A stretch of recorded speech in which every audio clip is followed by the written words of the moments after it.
All right, this is a video walkthrough of what you need to do for today's lesson in case that you're having trouble with some of the index laws.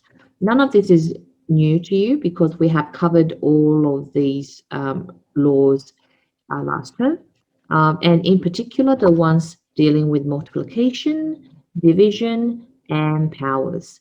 Now, there are examples on this page for you to look at if you're having difficulties. And in particular, I'd like you to focus on these three rules. This is the general form, kind of like a formula or an identity that shows how index laws work. And moving on, you see that there are more examples for you to refer to if you like some extra help. Now, I'm going to actually take you through the exercises I have set for you to do today. I gave you two choices. One is a set of standard questions. So these are the basic ones that everyone is expected to be able to do. And that goes from question 7 all the way to question 16. Now, you don't have to do all of them. I specify that you only really need to do the first column of each question. But, if you feel that you like a bit more practice on specific problems, feel free to do more than is asked. Questions 17 to 20 are the extension questions. So if you feel that you already know how to do the basic problems and you really just want to try some of the challenging ones in today's lesson, then feel free to attempt those problems. Okay, let's get back to question 7. I'm going to just take you through a couple of examples in each question so that you know what to expect. In question 7, it says to simplify each expression by adding the indices. Okay, so let's have a look at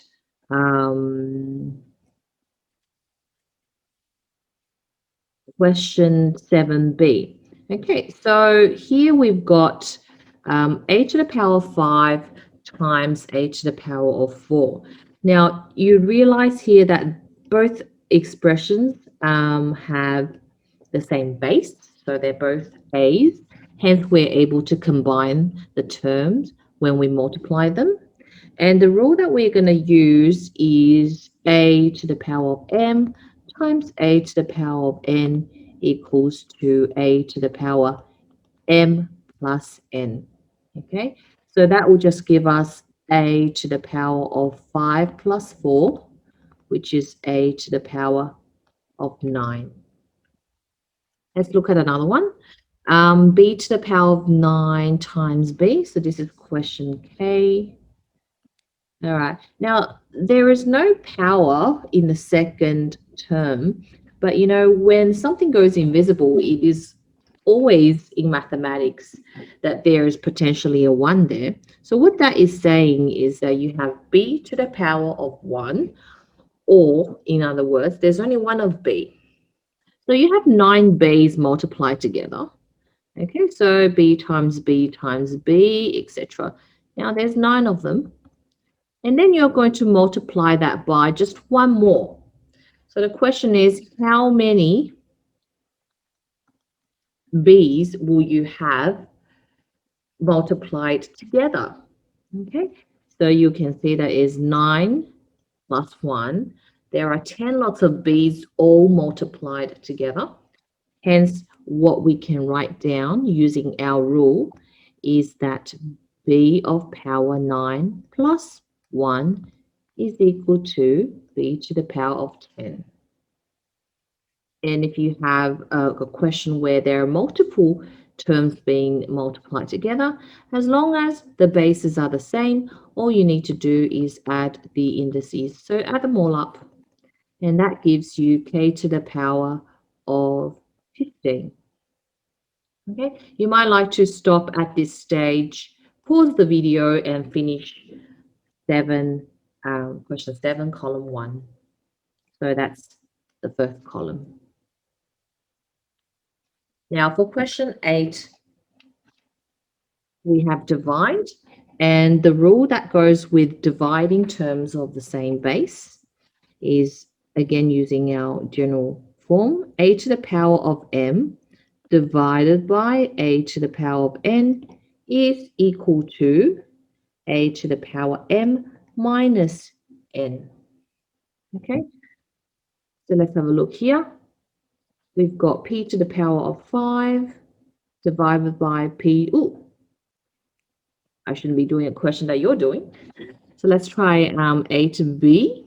So x to the power of 7 divided by x to the power of 3 is equal to x to the power 7 minus 3. And that gives x to the power of 4. And if you look at n, question n, the same thing applies. Every time you divide terms with the same base, you subtract their indices. So 11 minus 7 minus, what are we minusing here? Well, it's just d by itself, so it's d to the power of 1. So we're minusing another d from the power. Altogether, it's d to the power of 3. Okay, let's move on. Simplify each expression by multiplying the indices. Now, if you remember what this one does is that when you have powers of powers, you can write it out in um, expanded form first and see how that applies with your rule. So when you're squaring something, for example, in 9b, you have p to the power of 4 all squared because there are brackets around p to the power of 4. So what that's saying is p to the power of 4 times itself. Now, using what we know from previous, when we multiply our indices, we add them. So it's equal to p to the power of 8. Now, can we go from here straight to here in one go? It is possible. All you need to do is remember to multiply the two indices if you have power to a power situation. So for an example, in the next one, there's no need to write down y to the power of 5 4 times in a row. You just have to think to yourself, well, what's 5 times 4? That's 20. So it would end up to be y to the power of 20. Okay, please pause the video at this stage and finish off the first column of question 9.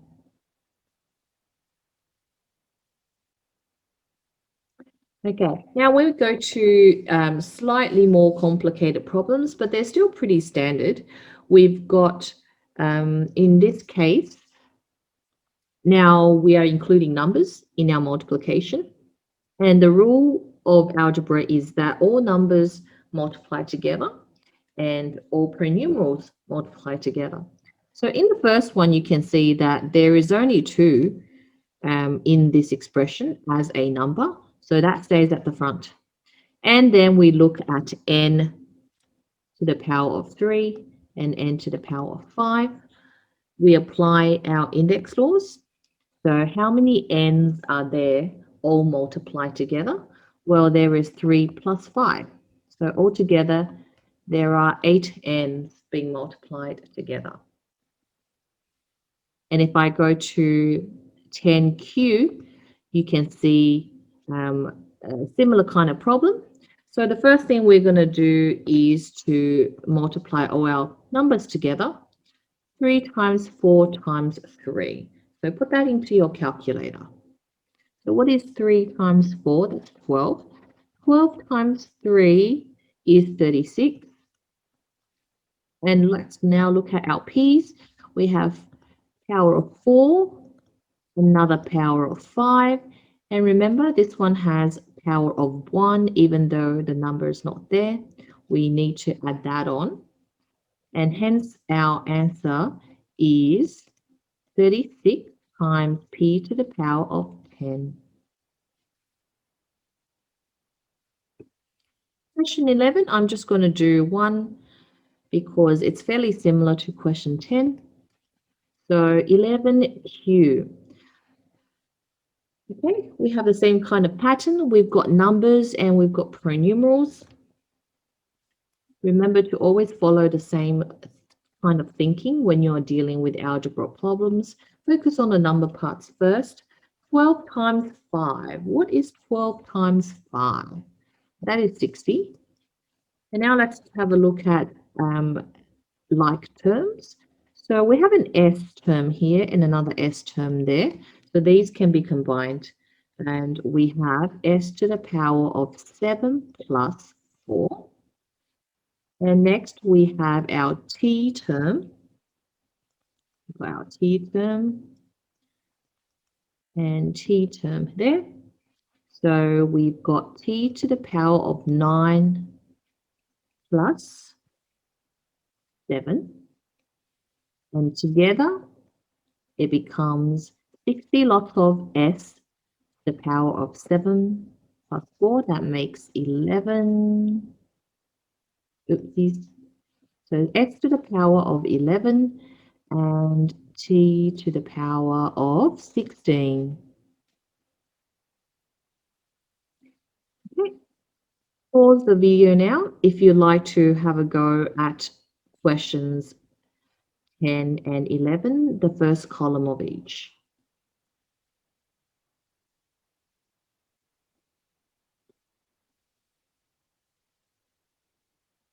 Okay, question 12.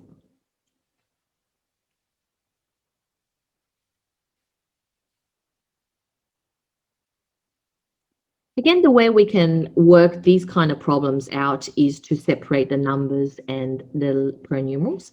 In the first one, we have 3 divided by, well, there's not really a number there, but we can think of this as being one lot of b cubed. Okay, so there's 1 of b cubed.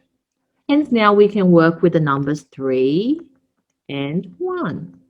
So what is the answer of 3 divided by 1? That is just 3. Now, at any time, if you're having trouble with the calculation part, please use the calculator to work out the numbers. Next part, we have b to the power of 5, b to the power of 5, and b to the power of 3. Now, because we are dividing, you'll remember what we need to do with our indices. We need to subtract our indices, not plus them this time. So we have b to the power of 5 minus 3, which is then 3 times b squared.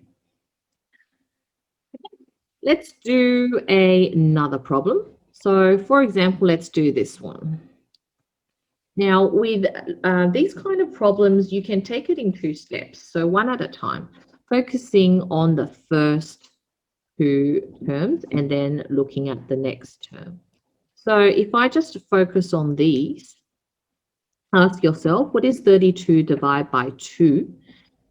If you put that into the calculator, it will say 16. And then what is s to the power of 12 minus 3? Well, 12 minus 3 is 9. So that's the answer to the first part. Now we're going to divide it by 4s. And the same skills apply. 14 divided by 4 is 4. What is 9 minus? Remember what goes here? There's an invisible 1. So what is 9 minus 1? That is going to be 4 lots of s to the power of 8.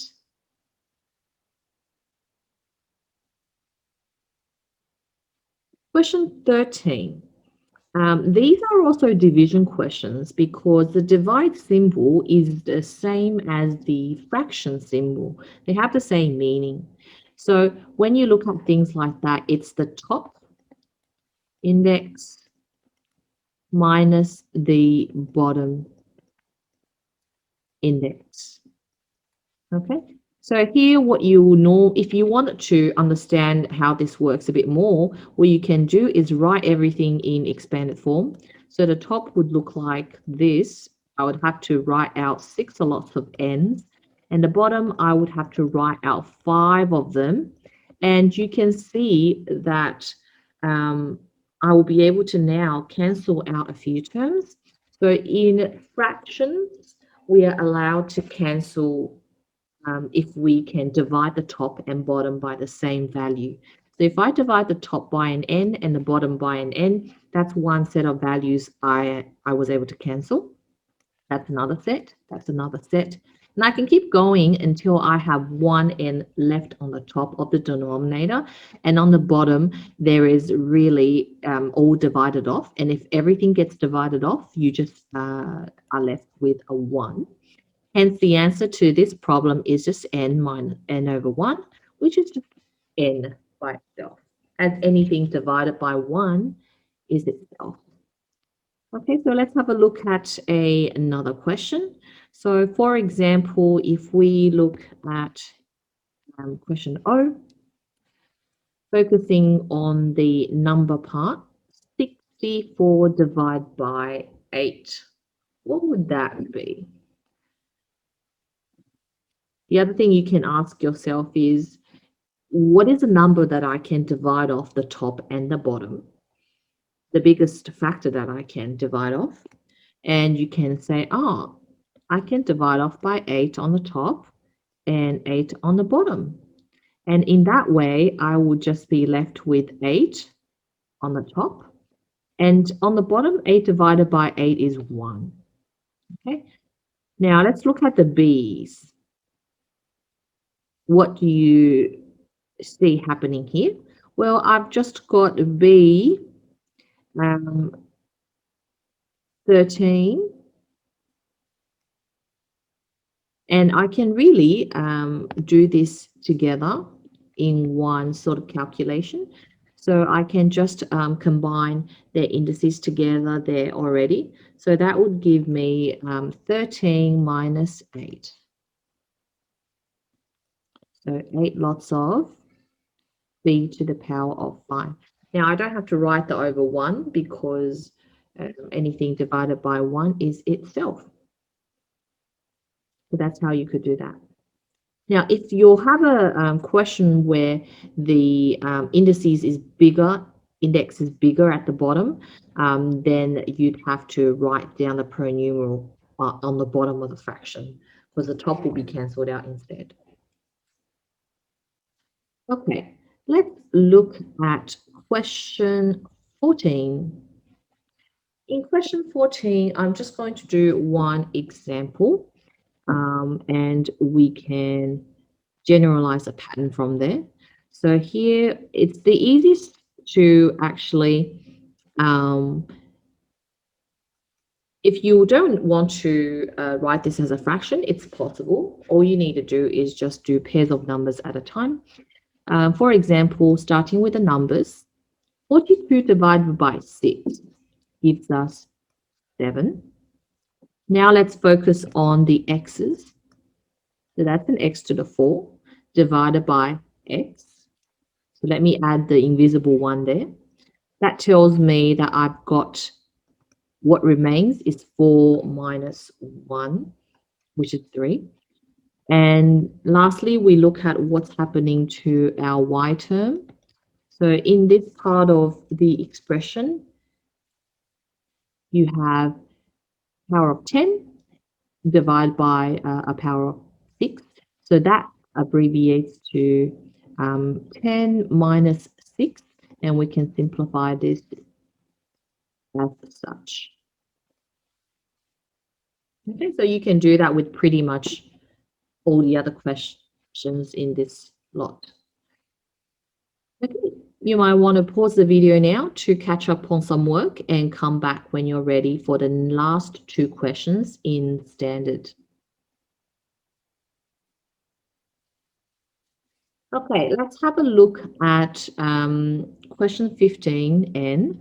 In question 15N, we're back to doing problems involving powers, but this time, instead of having one item inside the brackets, there are a combination of things inside the brackets, and they're linked together by multiplication. So when you see something like this, you're really saying we have 3 times f raised to the power of 4. So in questions like this, the way we apply index laws, there's one that I'm just going to quickly touch on. So if you have two things or any multiple things multiple times together, all raised to the same power, like that, you are able to apply that power on each individual part of the base, okay, like that. Remember, they're linked together by times. So I'm going to apply this strategy. So what that is saying to me is after I raise this to a power of 4, that means that 3 will be raised to the power of 4, and f would also be raised to a power of 4. Now, we can simplify this further because this number part can be calculated. 3 to the power of 4 is equal to 81, and f to the power of 4. Let's try another question. Okay, let's look at this one. Part K. Okay, question K. Now, in this question, I can break that down to 2 parts. So the first part is the 5. The next part is the g to the power of 6. And what I'm now going to do is apply 3 to each part separately. So 5 to the power of 3 times g of 6 cubed. And so 5 to the power of 3 is equal to 125 using the calculator. Now, what do you do with the second part? This is a fairly standard application of the power rule, isn't it? So when you have something, a power to a power, you multiply the two powers together. So that means you have g to the power of 18. And that's how we can simplify that. Question 16, taking it a little bit further. Okay. So again, I'm going to do 2 questions. In this question here, we've got 3 parts. So 5, this is a single term, but it's got 3 elements in that term. Okay, one at a time. So applying the power of 3 to each part. So 5 to the power of 3 times q squared, q to the power of 12 raised to the power of 3. And the last part is r raised to the power of 3. So these are our 3 parts. Again, let's simplify what we can. Now, power over power, we multiply. So that's 36 when you multiply. And you have just r to the 3. I'm going to just wipe out this time sign because it's not really needed in algebra.